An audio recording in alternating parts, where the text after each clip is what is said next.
Salut à tous, bienvenue dans cette nouvelle vidéo qui est aujourd'hui dédiée au Women's 7 Series. Alors pourquoi nous allons parler de cette compétition? Parce que le 1er décembre et le 2 décembre 2016, c'est-à-dire normalement demain, aura lieu la première étape de cette nouvelle saison 2016-2017 et Women's 7 Series. Donc je vais vous l'expliquer en quelques minutes durant cette vidéo, en tout cas qui a été enregistrée le 30 novembre 2016. Donc si vous regardez la vidéo beaucoup plus tard dans l'année, c'est que c'est trop tard pour regarder le tournoi de Dubaï. Alors le principe des Women's 7 Series, c'est que c'est un tournoi d'équipe internationale.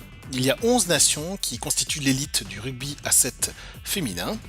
Ces 11 nations vont s'affronter au cours de 6 étapes pour la saison 2016-2017. Alors pour faire un nombre pair pour chaque étape, une nation est invitée à chacune d'entre elles. Lors de chaque étape, des points sont distribués pour permettre ainsi de constituer à la fin de la saison un classement pour désigner le champion, l'équipe championne de la saison.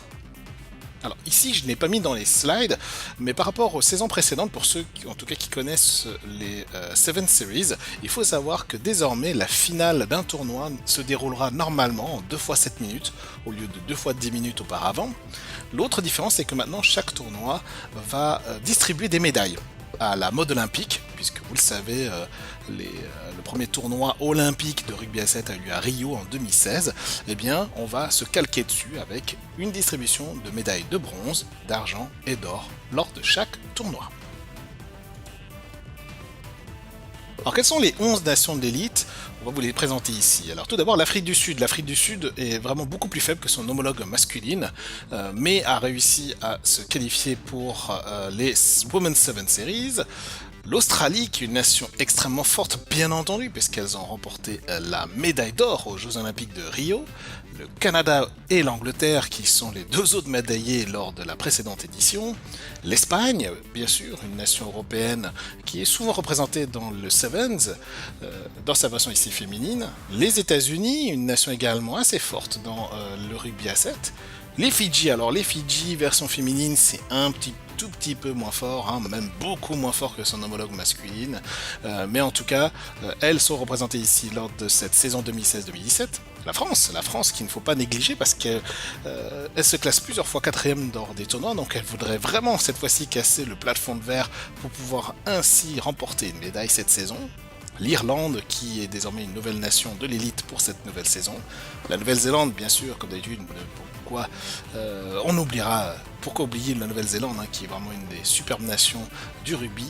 Et enfin, la Russie qui est également une nation qui donne du fil à retordre lors des différents tournois féminins de rugby à 7.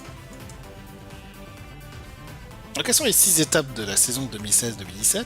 Je vous l'ai dit, les 1er et 2 décembre 2016, donc aura lieu le tournoi de Dubaï aux Émirats Arabes Unis. Ensuite, il y aura l'étape de Sydney en Australie les 3 et 4 février 2017.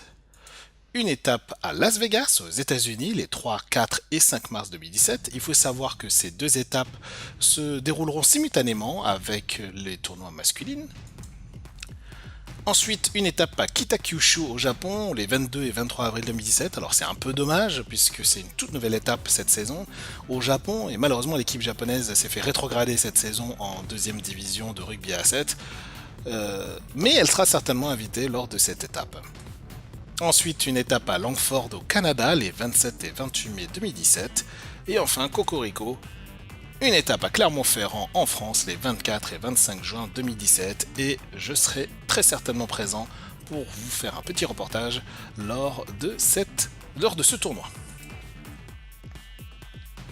Alors quelques statistiques et joueuses à suivre.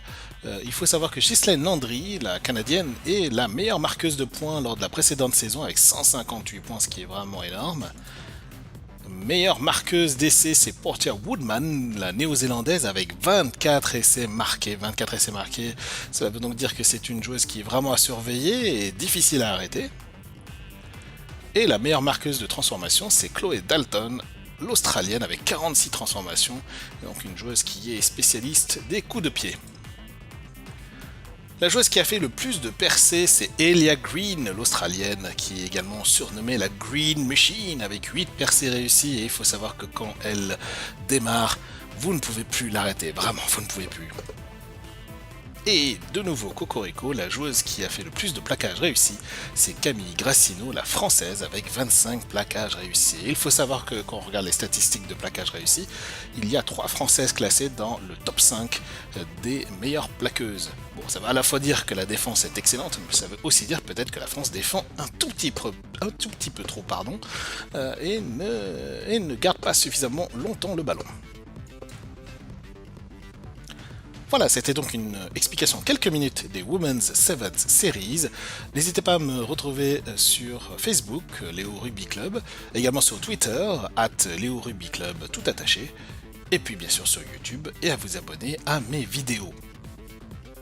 La prochaine vidéo, vous l'aurez deviné, abordera la version masculine, les Sevens World Series. Allez, à bientôt. Ciao ciao.